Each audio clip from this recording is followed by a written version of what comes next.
Well, words started making me, I had to stop giving a fuck about people.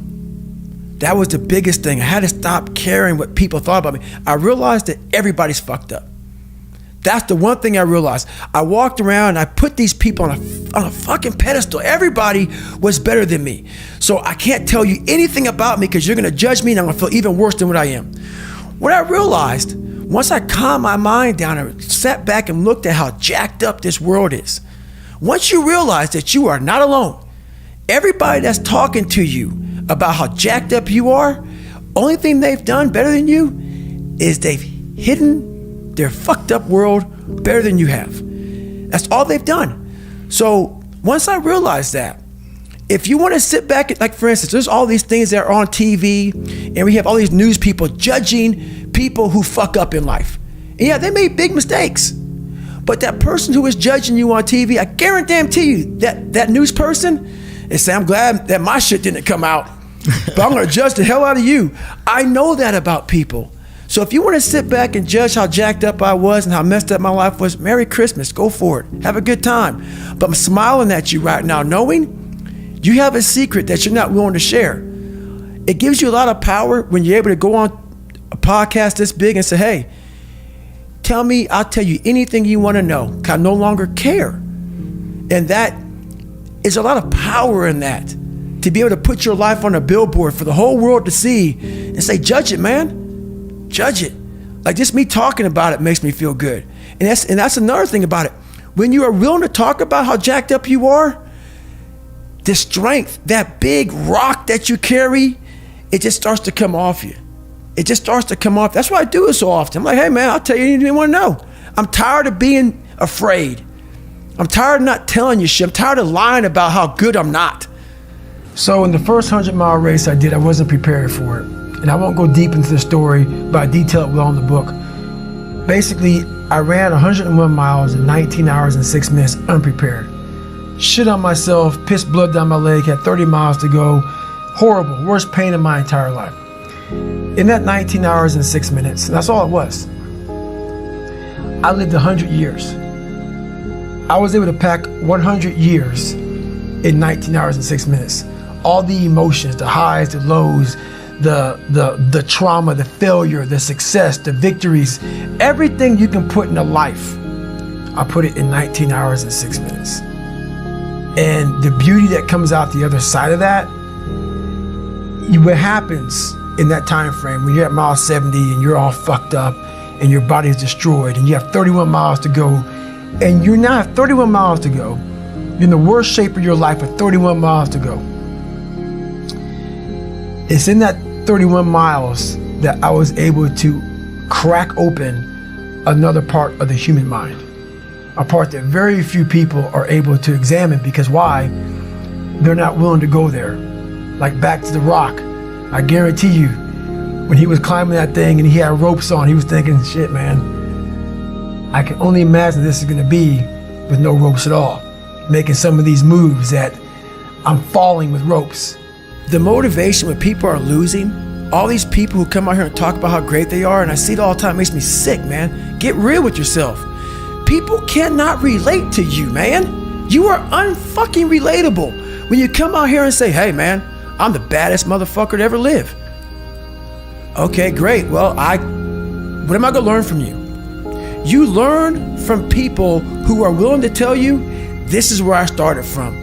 This is how much I fell on my fucking ass. This is how bad I used to really be. I still have those moments, because why? You're human. We're all jacked up, man. We're all jacked up. And that's what makes my story relatable. I'm willing to let you in to see I'm decently successful now. But I didn't come out like this, man. I didn't come out, that's the story, is you have to give people just a little bit of hope. There's no hope when they just see greatness in you everywhere. You have to be able to get yourself down to a level of check it out, man. There's hope for you. That's all I'm trying to give you. Just a little bit. You have to go to a different focus. The focus has to be so heightened that very few people, they even understand that, but they have it in them. They have it in them to go there. But you have to go to a place of fear, of suffering, of pain, of doubt. And that's when your mind, if it knows it's not going to quit, it opens up. And once it opens up, that's my 40% rule. Once you can open your mind up when it knows it's not going to quit, it finds more. It finds more focus. It finds more power. It finds more drive. And that's what gets you through the 31 miles. That's what gets him so hyper-focused on that one little nodule to put his finger on. And that's what you find in those moments. But without those moments, you don't know what you're capable of, because you're living a very structured life without risk. When I got through with that first 100-mile race that I did around that 1 mile track that I didn't prepare for, and I was considerably, it was horrible. And I'll never forget, I found such peace and beauty. And I got there, I was in the worst pain of my fucking life.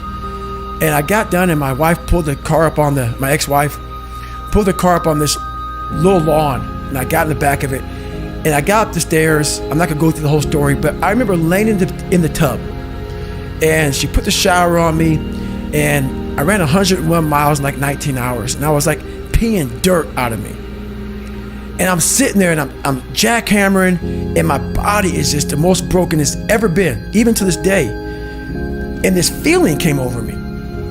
Call it crazy if you want, but very few people, I guarantee, have ever felt this before, to push themselves so far outside of what they thought was even possible, even for me.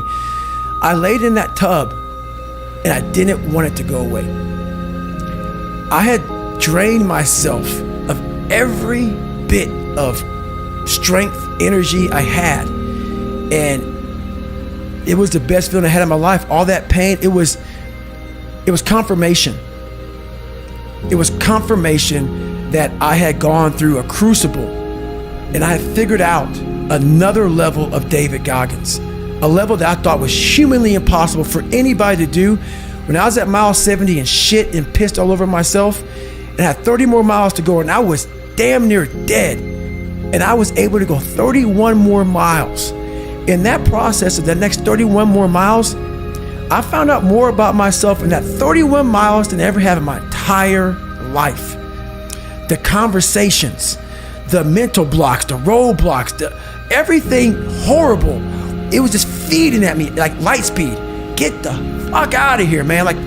But I was able to figure out different tactics. And when I finally got done with that, and I laid in that tub and it was over, the feeling of, my God, man, you just really discovered a whole new world, a whole new part of the brain that I guarantee very few people have. So it's a feeling I can't even describe. If I was born with a silver spoon and everything was given to me and life came easy, but knowing where I came from and where I'm at now, just because I was able to crack open a few more doors, that's what's disappointing for me, for other people. So it's not that I want to live there, I know I can go there. And once again, I know other people can go there. So I guess that's the thing with me, is I know I have the ability now to go to a place that's very, very hyper-focused, that I can accomplish some pretty amazing feats. Not because I'm amazing, because I allowed my mind to be open-minded for the possibilities of what can I achieve.